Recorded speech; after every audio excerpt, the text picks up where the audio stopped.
I've said this before, that I still believe that Manchester City will surely finish in the top four.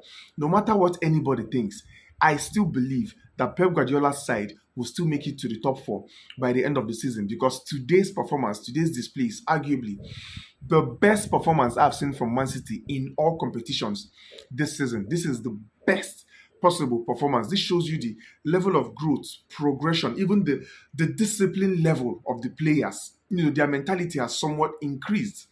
If this was a Manchester of 2, 3 months ago, they probably would have never been able to, overturn that 2 goal lead.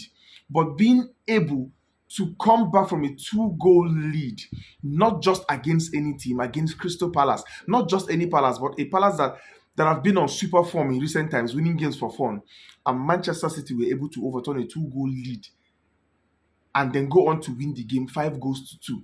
That is incredible. Shows you that there is a very reasonable amount of progression, growth that has happened in this team. I don't know how Guardiola did it, where he did it, but whatever he may have done seems to be working, because today you could see the difference. We saw a semblance of the Man City we saw 2 years ago, the Man City that won the league, that won the treble.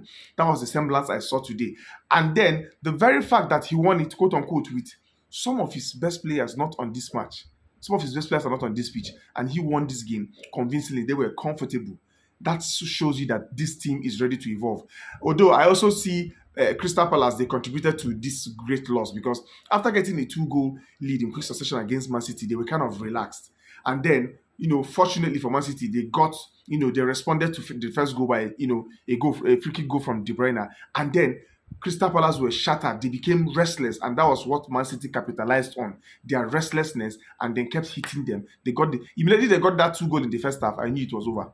I knew, because by the time they come out for the second half, they would just unleash all their forces on Crystal Palace, and that's exactly what happened. And they got a 5 goal win at the end of the match. Congrats to Man City. Watch out for this place. I told you, Man City will surely make it to the top four at the end of the season. I don't know who they will shift from that top four. Maybe Nottingham Forest, maybe Chelsea. I don't know, but I'm sure that Man City will be in the top four at the end of the season.